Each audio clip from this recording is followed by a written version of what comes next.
เป็นมือสันวันชอบมือนี้เป็นมือประกอบวันงามเฮาสิพาเสนาอามาตย์นี่แหละไปหาบนอยู่บนเช่าบนพักนี่แหละดิเนาะมือจบมืองามเด้อยามดียามงามเลยเนาะตะเว้นจงคือเนาะเฮาสิเดินทางไปเนาะว่าบ่นี้ได้ยินพระเจ้าเพิ่นก่อแผ่นดินพญาอินทร์เพิ่นก่อแผ่นน้ำนางน้อยเมฆขลาเพิ่นได้ตกแต่งไว้พระแก้วแก่นไทยแม่ธรณีว่าดีบ่นี้นะคำบ่นี้คูณบ่นี้หั่งบ่นี้มีคันว่าทงข้ามพายกายทางให้เอิ้นมาอยู่เด้อให้เจ้าแลนับตอนเชิญขึ้นทั้งคืนเด้ออ้าวเชิญเด้อพ่อค้าในหอยเสนาอามาตย์พากันขึ้นนำกันเด้อบัดเย็บบ้านนึงเอาค่ำมาห้องเด้อเย็บบ้านทองเอาทองมาให้เย็บบ้านสาบเอาไม้มาโฮมเงินไหลน้องทองไหลมาเด้อเงินกีบมื้อละกะผ้าเงินบาทดอลลาร์มื้อละกะปุ้มมีแต่ปุกุ้มชมเย็นโชคชัยได้มาฮอดมาเช้าเด้อ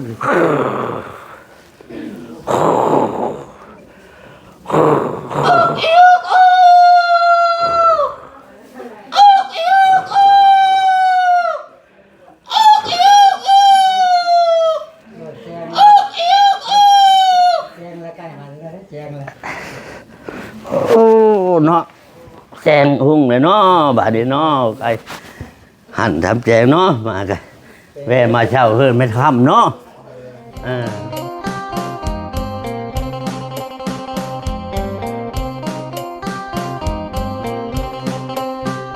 โดยกับทักทายสบายดีป้าลุงเนาะ FC ที่หักแพงเนาะบ่าวพามีสุขุสุคนเด้อพี่น้องเด้อเนาะพบพ่อบรรยากาศช่วงเศร้าๆพี่น้องเอ้ยขึ้นเฮือนขึ้นศาลทางตู่ค้ำพี่น้องเอ้ยเมื่อคืนเนี่ยเมื่อ 11 โมงพี่น้องเอ้ยเพื่อเตรียมหั่นเตรียมนี่ต้มไก่ผักจีนผักอะไรยังไว้เนาะพี่น้องเนาะเฮาก็เฮ็ดอยู่เฮ็ดกินสินหมู 3-4 โลพี่น้องเอ้ยแล้วก็สั่งทางข้าวปุ้นพี่น้องเอ้ยข้าวปุ้น12 โลเนาะสั่งมานี่แหละเฮือนซานตู่ค้ำพากันเมื่อคืนนี่ก็เดึกเติบเลยพี่น้องเอ้ยเพื่อเมียนมัดหันนี่เนาะเอามาเบิ่งบรรยากาศช่วงตอนเช้าๆพี่น้องเอ้ยว่าสิมีไผมาแน่เนาะตอนนี้ก็6 โมงแหละพี่น้องเอ้ยมีข่าวเบิ่งทางในก่อนพากันปัดกวาดทำความสะอาดพี่น้องเอ้ยลาตีเป็นแม่ครัวแต่เช้านึ่งข้าวคือเก่าพี่น้องเอ้ย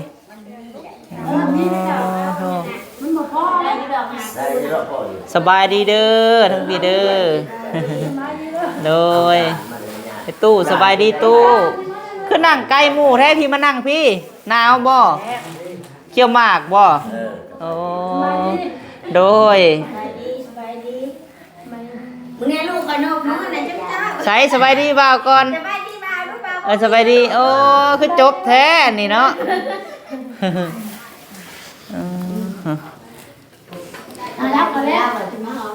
เบิ้งพี่น้องอันนี้มีแต่เครื่องไม้เบิดได้พี่น้องเด้อเนาะเฮือนซานเพิ่นผ้าห่มผ้าห้องเนาะที่เพิ่นเอามาแต่ตู้เพิ่นก็เป็นผ้าห่มใหม่พี่น้องเอ้ยที่ว่าซื้อให้เราแต่ก่อนนั่นแหละเนาะผ้าห่มมุ้งมอนยานอยู่แล้วเข้าบ้านเจ้าเนี่ยเขาหักประกันเขาบ่เป็นหยังยานกระดาษที่หมู่เลยบ่สบายดีเด้อทั้งพี่เด้อมีบ่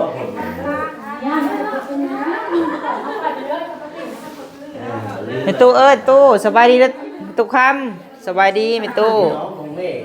ส่องหยังเนาะเดี๋ยวนี้เนาะโดยจะเบิ่งหยังไม่เท่าเบิ่งเพิ่นเฮ็ดกินบ่เอาจานมาเด้อนั่งเด้อจัก2 อันมาใบนึงมาใบแห้งเนี่ยเอามาด้วยจานนั่นโดยมาเพชรเอาชมแดงหัน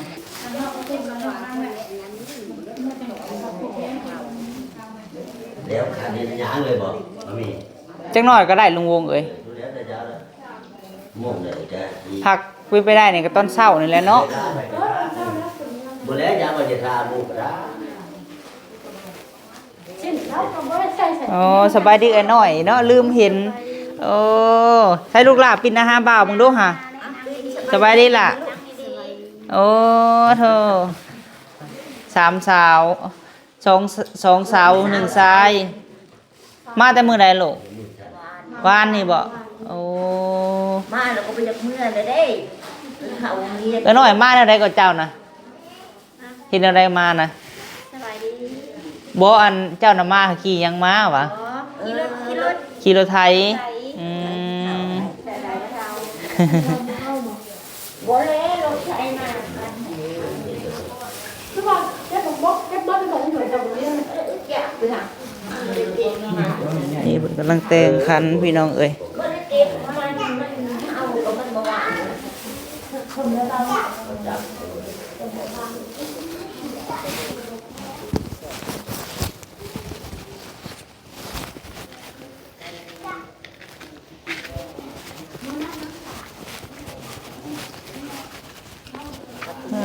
เออ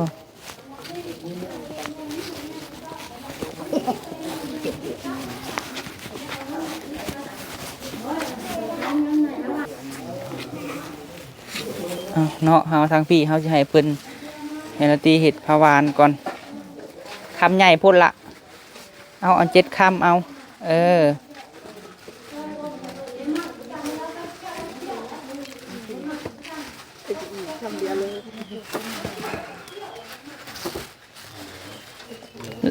อ่านพวงไปเย็นเอาน้ำมันน่ะอยู่ในไปน้ำแดงน้ำมันนะฮะ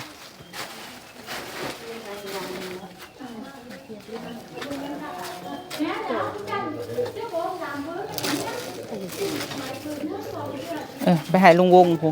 ให้ประธาบรรจุมันนี่ก่อน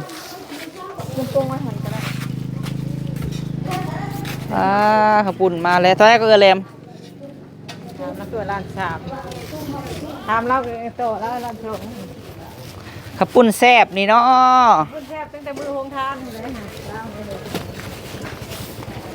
สบายดีเด้อป้าขปุ่นแซบหอมหุ่ยๆเนาะ บงใส่เสื้อเนาะอันนี้คือมันเนาะเท่าไรฮะราคาน่ะสับเจ้าเทปเลือดหายเลือดมือนี่ โอ้มาจบแหะ เลือดหายมือนี่ออกบางลูกเอาออกเลยบอก โดย อันนั้นมีน้ำเสียงความเมอันนี้เลยแล้วเสร็จปุ๊บ ไปเสร็จป้านาตีผูกไปหาจะเสร็จผูก กินแล้วหรือบ่ฮะยังบ่ อ่า น้ำในมีผกเนาะผกไปแล้ว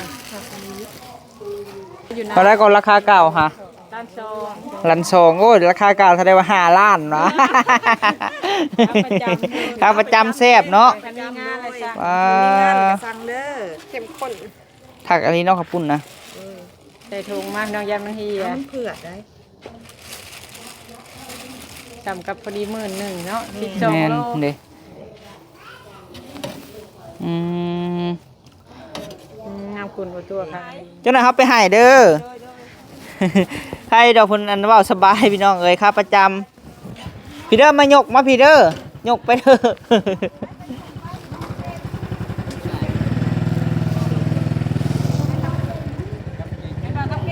อ ย่อก็ได้ผู้ทางเพิ่นเฮ็ดอันจำลุงวงไปจำเลยพี่น้องเอ้ย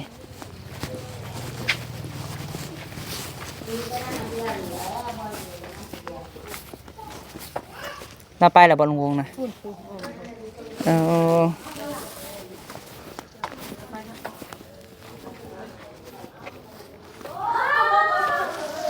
อามันไปจำก็ได้เนาะเพื่อว่าลุงวงกับคนกันเองพี่น้องเอ้ย ลืมกันอยู่ อะไรก็ต้องเป็นลูก แมนสบายดีเด้อสาวน้อยเด้อโดย พ่อบอกเพชรจะมีผู้เฒ่าบ่มักเพชรกันได้เนาะ เห็นบ่เข้าครัวนะ เห็นใส่ โอ้ ใส่เพชรก็ได้ใส่ก็ได้ครับก่อนได้ต้องเลี้ยงออกก่อน เอาเคี่ยวก่อน เดี๋ยวนี่แพงแล้วไป นี่ดอก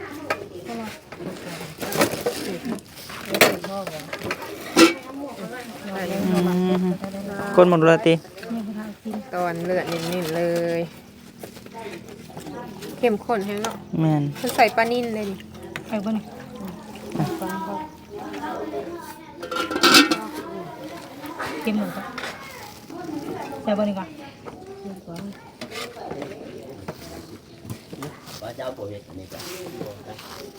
ได้อะไรนะลุงวงเนาะ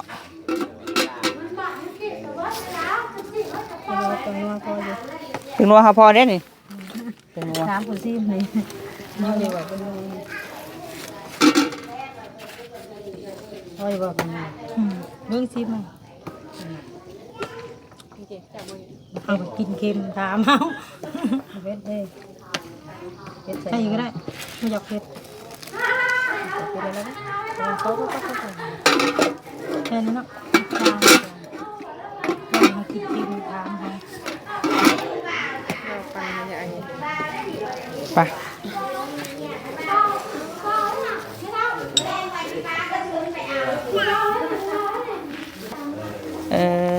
โมเมนได้เวลานาทีแล้วบนวงพรมตะเวนจมคืนเลยเนาะ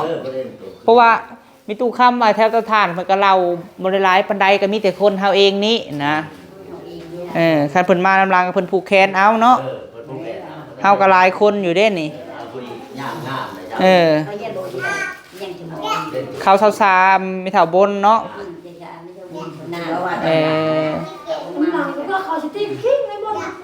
มาทำช่วยอ่ะผมเสร็จเลยในบนมันช่วยตีคิงเพื่อทำตีคิงก็สิช่วยหน้าก็สิหน้าก็ดีเนาะดีเนาะว่าตามชื่อคนไปทำประเด็นมาบอกนะลูกน้า โดยป้า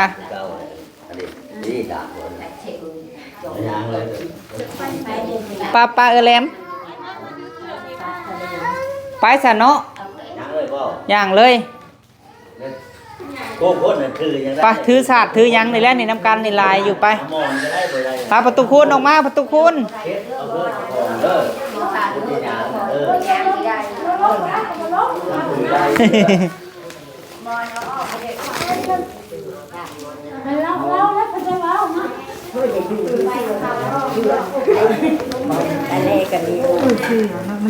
ไปมาเอื่อยมาเอายังลายอยู่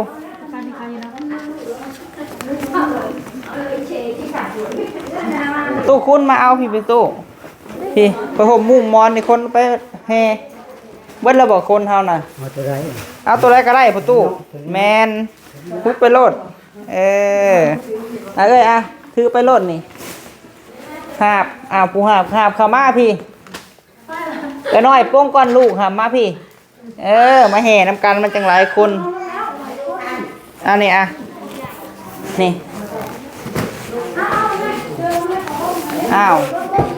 ผู้จับศาสตร์ก็จับมันจะขำคุณมาแห่น้ำกันว่าถึงตาไอ้แม่ถือจับมือมาได้ป้าถือรถลูกถือรถถือไปยัง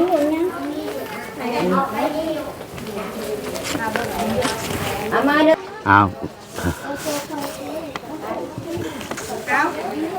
พร้อมเนาะบอมพี่ย่างเฮินไม่ทักค่ำเนาะแมนนะโมตัสสะภะคะวะโตอะระหะโตสัมมาสัมพุทธัสสะนะโมตัสสะภะคะวะโตอะระหะโตสัมมาสัมพุทธัสสะนะโมตัสสะภะคะวะโตอะระหะโตสัมมาสัมพุทธัสสะมื้อนี้เป็นมื้อสันวันชอบมื้อนี้เป็นมื้อประกอบวันงามเฮาสิพาเสนาอามาตย์นี่แหละไปหาบนอยู่บนเช่าบนพักนี่แหละดิเนาะมื้อจบมื้องามเด้อยามดียามงามเลยเนาะตะเว้นจมคือเนาะเฮาสิเดินทางไปเนาะว่ากันที่สิได้โชคเบิ่งนอกทางได้ดีเนาะขุดหนักน้ำเน่าอยู่เบิ่งหนแห่งบัวละพาคะเนแมวอยู่เผือแพงข่างทักสินกำราชาสีแหนแหบักข้าวเมานั่งเผาฮอลดีปัดชิมมานาเก้วสีพันดอนอุชอดอนกำพาฉานล้านเทินเลื่อนง่วมีทางกินหญ้าผาอีสานโอ้เนาะเฮาที่ไปทางพญาครุฑพญานาคอยู่เนาะจังสิหังที่มีน่ะเดินทางเนาะนะโมตัสสะภะคะวะโตอะระหะโตสัมมาสัมพุทธัสสะนะโมตัสสะภะคะวะโตอะระหะโตสัมมา สัมพุทธัสสะนะโมตัสสะภะคะวะโตอะระหะโตสัมมาสัมพุทธัสสะพุทธังอายุวัตนังเตชีวิตังยาวนิพนังสนังกัสสามิธัมมังอายุวัตนังเตชีวิตังยาวนิพนังสนังกัสสามิสังฆังอายุวัตนังเตชีวิตังยาวนิพนังสนังกัสสามิทุติยมปิพุทธังอายุวัตนังเตชีวิตังยาวนิพนังสนังกัสสามิ ทางเพิ่นโหนเด้อแหละโหน ทุ เพิ่น ติ เด้อย มปิธัมมังอายุวัตนังเตชีวิตังยาวนิพนังสนังกัสสามิตาติยมปิพุทธังอายุวัตนังเตชีวิตังยาวนิพนังสนังกัสสามิตาติยมปีธัมมังอายุวัตนังเตชีวิตังยาวนิพนังสนังกัสสามิตาติยมปีสังฆังอายุวัตนังเตชีวิตังยาวนิพนังสนังกัสสามิหลังก่อสร้างนกกระลาเทือนหินขอให้มีความสุขอยู่เย็นปานำหลังก่อสร้างนกกระลาเทือนหินขอให้เงินคำไหลหลังมาคือนำหลังก่อสร้างนกกระลาเทือนหินขอให้มีเตโชภาพม่านต่างกายหลังก่อสร้างนกกระลาเทือนหินผุงนักโคยาเทียมาทั้งนี้บาดนี้เนาะพวกเฮาเสนาอามาตย์พากันเดินทางมาแต่เมืองมันครับห้องเมืองแสนอบอุ่นพุ่นเด้อเมืองวุ่นแต่ก่อนกี่มีแล้วบ่ทุกข์จนเนาะพาพ่อขานายหอยนี่แหละพากันเดินมาบนอยู่บนซ้ำหาบนพักบนเช้าบนใดประกุมชุมเย็นเนาะบนใดสิหังสิมีบนใดสิโชคสิมาเนาะพระเสนาอามาตย์ร้อยค้าหมาใสหาบเงินหาบค่ำหาบคนคำคงคูดมุ่นมั่งสังขยาพาพ่อนท่อนใบเนาะพระเสนาอามาตย์เด้อผ่านให้เด้ออดสาอดเงินยังสิได้ท่อนคำเด้อเดินทางมานี่จากฮอดจากเศร้าเด้อบาดนี้เด้อเอาจะไกลแล้วยังฮอดเมืองสวรรค์เฮาเด้อบาดนี้มาฮอดเมืองสวรรค์แล้วเฮาพากันพักวันเช้าเพิ่นพักพรย้อนอารมณ์เพื่อนหลังจบหลังงามหลังคำหลังคูนนี่แหละเนาะนะครับมาคูนแล้วบาด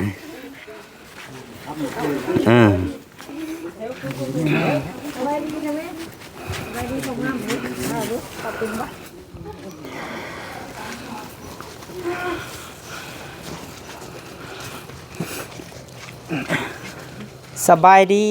ท่านพ่อค้าในห้อยทั้งหลายพวกท่านทั้งหลายคนสิ่งของหลวงหลายภัยมากพร้อมพากันมาแต่ทางใดน้อโอ้เนาะเดี๋ยวนี้พาได้หอยนี่ก็พาเสนาอามาตย์มาแต่เมืองบ้านคำท่องแสนอบอุ่นเมืองมั่งคั่งสมบูรณ์พาลูกหลานมาให้แล้วมันจะบ่ทุกข์จนแล้วมาพากันมานี่เนาะว่าบ่นี้ได้ยินพระเจ้าเพิ่นก่อแผ่นดินพญาอินทร์เป็นก่อแผ่นน้ำนางน้อยเมฆขลาเพิ่นได้ตกแต่งไว้พระแก้วแก่นไถแม่ธรณีว่าดีบ่นี้นะครับบ่นี้คูนบ่นี้หั่งบ่นี้มีบ่นี้สิได้เป็นพญามหาเศรษฐีซั่นดอกถึงพระเสนาอามาตย์มานี่นะโอ้ถ้าว่าพวกท่านสิมาค้ำมาคูนอีหลีพวกท่านได้มีหยังแดมาพร้อมโอ้เนาะได้มาหลายอันหลายอย่างเนาะได้ผู้เก้าค้างช้างเก้าโตโง่เก้าคู่ของเก้ากำค่ำเก้ามื่นกุบช่องผาช่องเบิ้งแดนดาวก็ได้มาแห่ลูท่องม่องลูโก้ก็ได้มาคอยขาหมาใสก็ได้มาเนื้อทึกเอิกไล่ช้างหมางูควายพาพ่อนท่อนสบายก็ได้มาเงินกีบเงินบาทเงินดอลลาร์เงินยูโรรถวิโก้เล็กซัสแลนด์โรเวอร์แลนด์กูเซอร์ปอร์เชอร์เก่งมัดสเลดเวนก็ได้มาพร้อมคำพร้อมคูดพร้อมห้างพร้อมมีพร้อมมันพร้อมยืนก็ได้มาอะไรดิครบเบิดอะไรมานี่โอ้นอเจ้าสิมาค้ำมาคูนเฮือนชานใหม่ บ่ให้ทุกข์บ่ให้ยาก มีแท้หมดสู่อันสู่อย่างก็ดีแล้ว พวกเจ้าฮู้สู่เฮือนซื้อเฮือนหลังนี้บ่ เนาะชื่อโทรมาแต่เมืองมันคำท่องก็จังได้ฮอดเทิดหลังนี้ก็ว่าจบว่างามว่าคำว่าคูณเลยเด้อสิพาเสนาอามาตย์โชคเบิ่งก่อนได้กันสิขึ้นนี่เนาะเสาเฮือนหลังนี้นี่แม่นพ่อเท้าบุญมัน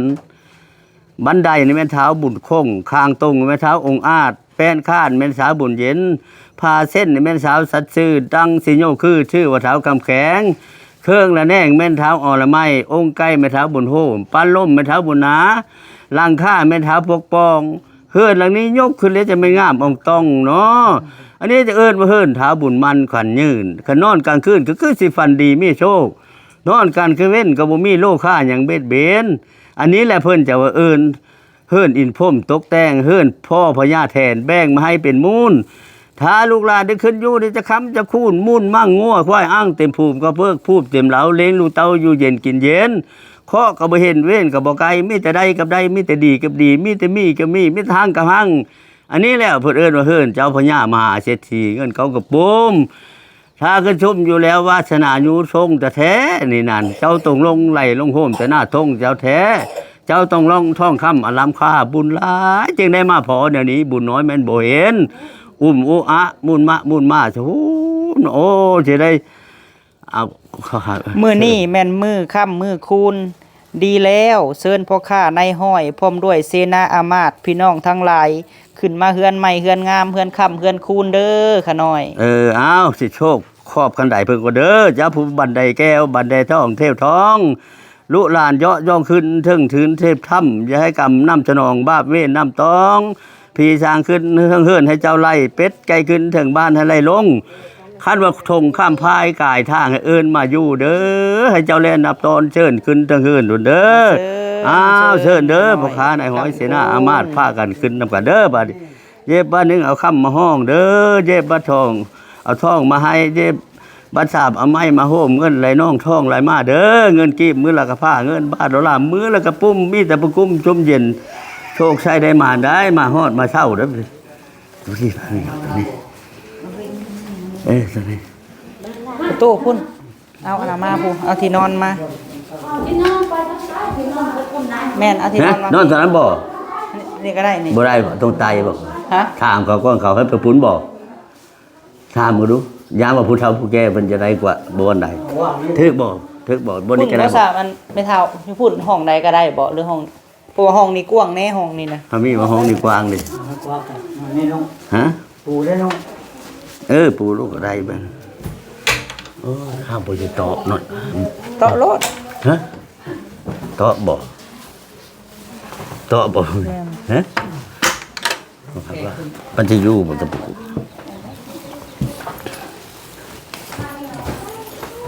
นี่บ่ตัวน้อยนี่มาปูให้หมอพามเพิ่นนอนนี่คือบ่มีกูเห็นตัวน้อยกับตะปูกับคักปูน้อยบ่เพราะห้องคอยก็คือบ่มีอย่าบ่เห็นได้ผ้าห่มนี่ก็นี่แหละนี่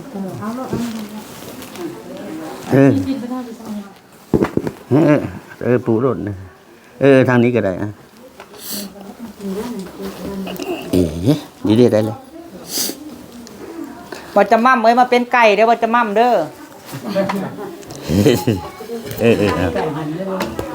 อใครดูนี่สาวเอาได้บัดนี้มาฮอดมาเช้าสิดอกตะปูเนาะเป็นไก่เหรอตอกบ่ดึงให้ได้โง่แม่ลายใส่โยตอกบัดช่องให้ได้ควายเขายองใส่โยตอกบัด3ให้ได้ของเก่ากำใส่โยตอกบัด4ได้ค่ำ90,000ใส่โยตอกบัด5ให้ได้เขาหลานหมื่นมาใส่เย่ใส่โยตอกบัด6ก็ได้โผแม่ผู้ดีมานอนเทมค้างใส่โยตอกบัด7ให้ได้ลูกจ้างมาแต่งพะแรงพะง่ายใช่โยตอกบัด8ให้ได้ลูกสาวลูกชายคำคูณเท่านี้ใช่โยตอกบัดเก่าให้ได้ผู้เฒ่าอยู่เฮือนหลังนี้เด้อเงินไหลน้องท่องไหลมาเงินกีบเต็มกระพาเงินบาทดอลลาร์เต็มกระปุมมีแต่ประกุมชุ่มเย็นโชคชัยได้มาเด้อทั้งใจผู้ซอยทั้งเหนือผู้ซอยค้างโฉมค้างมีแต่ผู้ซอยเงินซอยคำเด้อใช่โยใช่โย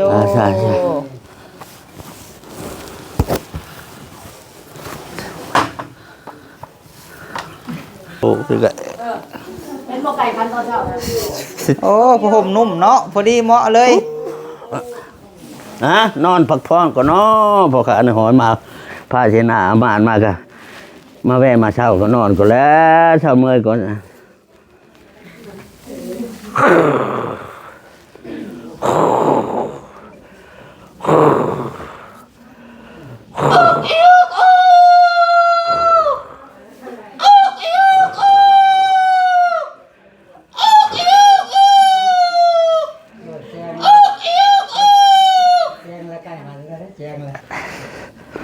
โอ้เนาะแจงหุ่งเลยเนาะบาดนี้เนาะไอ้หันทำแจงเนาะมากันแวะมาเช่าเฮือนไม่ทำเนาะมึงโอ้เนาะผ้าเชนาอามาดมาแต่เมืองมันคำทองแทนอุบุญเนาะเมืองมังคังสมบูรณ์เนาะแล้วมาแวะมาเช่าอยู่เฮือนไม่เท่าคำนี่กันเนาะจะได้ผ้าข้าวเบิ้งความผันเนาะเพิ่นว่าผันนี่เฮือนหลังนี้นะชิปเซมเช้าเซมบ่ท่อเซมใบแขมชิปแหลมเช้าแหลมบ่ท่อแหลมใบเขาชิปเงาเช้าเงาบ่ท่อเงายี่เงาเจียงชิปเสียงเช้าเสียงบ่ท่อเสียงแมงหวางชิปสางเช้าสางบ่ท่อสางเวละวันชิปพันเช้าพันแล้วบ่ท่อพันเฮือนหลังนี้ฟันดีมีโชคฟันว่าได้เสื้อผ้าอันสะอาดเต็มถุงฟันว่าได้ของมาตะลงปั้นอยู่หอประชาติแก้วฟันได้เป็นพญาจักรฟันได้ตักกินตักทานบ่มดบ่เชงเนาะอย่าได้อิ่วเพิ่นก็แล่นมาหาอย่าได้ลาเพิ่นก็แล่นมาฮออย่าได้คอยเพิ่นก็แล่นมาโฮมผ่านคืนนี้เด้อผ่านว่าไปให้ก็ได้ค่ำเต็มกระผ้ามาได้ไปหน้าก็ได้ค่ำเต็มกระปุ่มมาวันอาทิตย์ประคุณเพิ่นก็พอแต่ตอนค่ำตันวันจันทร์ประคุณมั่นก็พอแต่ตอนค่ำปานอยู่ข้างบ้านนี่ก็ทางใต้เป็นบ่อเกิดทางเหนือเป็นบ่อเงินบ่อค่ำบ่อแก้วได้มีแต่พันในนี้จบดีได้ว่าหั่งมีเป็นดีเป็นมหาเศรษฐีกรมพิษบ้านนี้คักและพันน่ะ คักเนาะ คำคูณมุ่นมั่งและเงินคำอังเต็มภูมิแล้วคำแล้วเอาคำคูณ ทำกู คำคูณ มันแต่งผ้าขาวมาให้พามแน่บัดนี้พันดีแล้วเนาะหม โอ้ อเนาะ คักเอาแต่งผ้าขาวให้หมอในเด้อทุกคนเด้อ ปฏิชูดก่อนมากินน้ำกันจะได้ว่าไม่กินผู้เดียวได้ กินผ้าขาวคำคูณจากตื่น คำคูณ แต่ฟันเนาะ เนาะพ่อค้าในหอยหามาพากันกินเกาดีเอา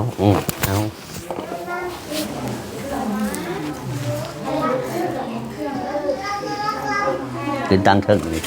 มันจะยืนนู่นยืนถึงเอาเกณฑ์บ้านนี่ไป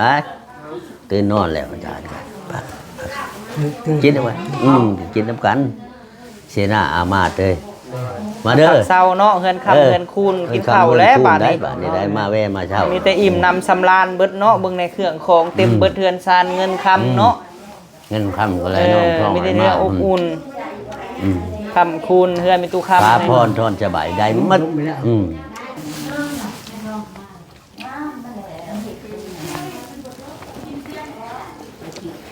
ออมประกอบ กินแล้วแหละพี่น้องเอ้ย ไปพระขวัญฮันไปสุแล้วเด้อ แล้วเนาะผักส่วนนี้ยังเป็นสูตรบัดนี้เนาะ มีปัญญาเลยคำพูดเลยไปอันนี้เอาเม็ดประจับสูตรต้องเดียวขันหาน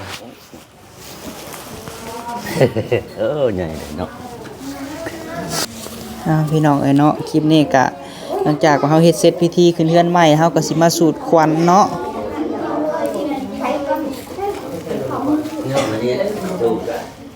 ถ้าเพิ่นมากก็บอก ถ้าเพิ่นมาก่อนก็ได้โดยเอาซะพี่น้องเอ้ยเนาะคลิปนี้ก็ถือว่าเรียบร้อยเนาะพิธีสูตรขึ้นบ้านใหม่ของตุคำพี่น้องเอ้ยโดยไปพี่น้องเอ้ยพบพ่อคลิปหน้าเด้อเนาะขอบคุณแม่ป้าพ่อลุง FC เนาะทางแม่บิ่งพ่อเพชรทางแม่ลัดแม่เลืองเนาะถือว่าเฮาก็เสร็จพิธี